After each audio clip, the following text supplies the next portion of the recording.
It's common knowledge that Christianity, as we know it today, would not exist if some very influential leaders had not adopted it. As much good work and influence as the early Christian church had, Christians remained very persecuted throughout the early Roman Empire by both Jews and Gentiles. Stephen was accused of blasphemy and killed by the Sanhedrin, Acts 7. Saint Antipas was widely believed to have been martyred, as Revelation 2:13 cites that Antipas, my faithful witness, was killed among you, where Satan dwells. And these were just the killed and martyred Christians noted in the Bible. It's easy to see the dominance of Christianity in the West today, and see it as a faith that was always dominant. But the Roman Empire before Constantine actively persecuted Christians as Christianity spread through the Roman Empire. According to historian Michael Gaddis, the emperors before Constantine, Diocletian, Maximian, Galerius, and Constantius, issued a bunch of edicts that rescinded Christian legal rights and demanded that Christians comply with local religious practices. It was known as the Diocletianic prosecution, the most severe persecution of Christians in the Roman Empire. The persecution of Christians ended with the next emperor. Constantine took power, and Christianity started to transition to being the dominant religion in the Roman Empire. His mother, Helena, had been a devout Christian, and symbolically, Constantine and the Eastern Emperor, Licinius, issued the Edict of Milan, where Constantine declared himself a Christian, and where Constantine wrote to Christians that he owed his success to God alone. The most obvious question we have for Constantine's conversion is, well, why? Did he do it because he hated seeing the persecution of Christians, because he really believed, or out of ulterior personal gain? Historians are still uncertain as to which form of early Christianity he really converted to, whether he believed in the Trinity or not. But do the motives really matter in comparison to the outcomes? Even if Constantine were using Christianity to conduct propaganda, the church was no longer persecuted and spread throughout Rome. According to J.F. Matthews and Donald McGillivray-Nicholl on Britannica, Constantine spent a lot of time as a member of the imperial court in the eastern provinces, a Latin-speaking institution that was seen as less than Greek at the time. Constantine was always significantly more at home with Latin than Greek. In the cities in the east that Constantine traveled, Christianity was a major issue of public policy, and some of his family members may have been Christians. Constantine was the son of a previous emperor, Constantius, who requested his presence in France to help rule. Constantine and his father would fight in Britain in a campaign before Constantius's death in modern-day York in 306. When his father died, Constantine was proclaimed emperor by his army. Rome would then be beset by many civil wars, when a man named Maxentius, the son of the previous emperor, Maximian, rebelled against Emperor Severus. Maxentius would be proclaimed Western Emperor. Constantine, who had married Maxentius's sister, Fausta, invaded Italy in 312 and defeated Maxentius near Rome. Constantine became the Western Emperor, and within 10 years, attacked Licinius, the emperor in the east, and became the sole emperor of the Roman Empire until his death in 337. But why did he convert to Christianity?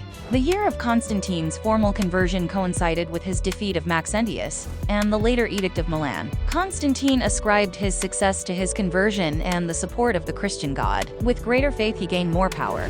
But Constantine would not get baptized until his death in 337.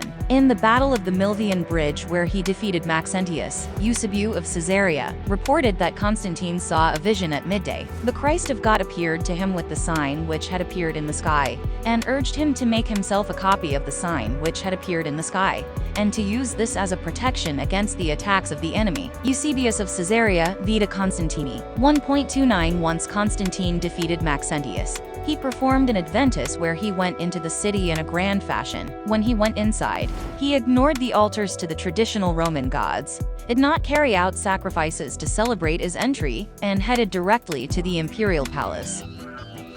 In the Edict of Milan, Constantine and Licinius stated, "It should be proper that the Christians and all others should have liberty to follow that mode of religion, which to each of them appeared best." Constantine then took the role of patron of the faith, supporting the church financially, and building a city called Constantinople in Byzantium, which started to employ Christian architecture and churches, tearing down temples from other religions. Constantine didn't have to use force to do it, but instead withheld funds to other temples. He also declared Sunday a day of rest, banned the act of crucifixion because of Christianity, and made sure that prisoners were given time in the outdoors and daylight. Gladiatorial games were eliminated from public display. Buildings like the Hagia Sophia and St. Peter's Basilica would not be possible without Constantine. He also made members of his court convert to Christianity, and those from Roman families who didn't were denied positions of power. However, they still received appointments, and despite Constantine's efforts, more than two-thirds of his government was non-Christian. Constantine's beliefs himself were very complicated. He found himself torn between believing in an Arian god versus a Trinitarian god. The reason why he didn't get baptized until death was because he felt like he would be in less danger of polluting his soul and not getting into heaven if he sinned before baptism. We have heard often about the importance of the separation of the church and the state in Western society,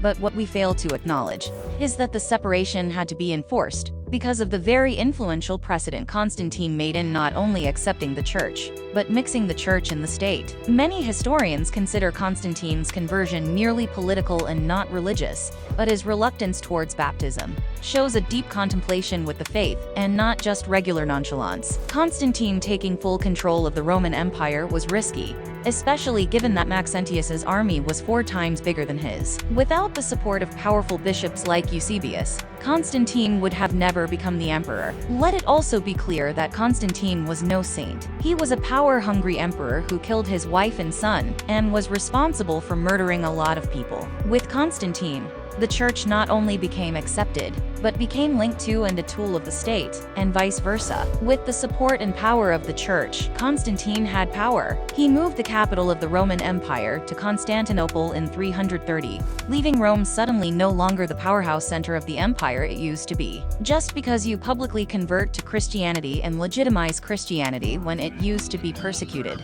doesn't mean you're a Christian. Whether Constantine genuine about his faith has been a long-standing historical question. Constantine's mother, Helena, was a devout Christian, and it could have been easy for Constantine to just go along with the faith for political reasons because of his mother's devotion. When faith is a centerpiece to a parent's life, any child feels a strong compulsion to go along. There's good enough reason to doubt the sincerity of Constantine's faith. Constantine built a triumphal arch in Rome after his conversion, but the symbol was devoted to the unconquered sun, not a Christian symbol. Constantine even made a day of the sun a state holiday that was a day off for everyone, regardless. For Christians, Constantine was someone who did a lot of good for the faith, but it's important to know that Constantine was first and foremost a politician. Just because he proclaimed the faith and did a lot of good things for Christianity doesn't mean that he should be treated as a god. Maybe you can argue that God used Constantine to stop the persecution of Christians, but it seems like Constantine's main motivation was power,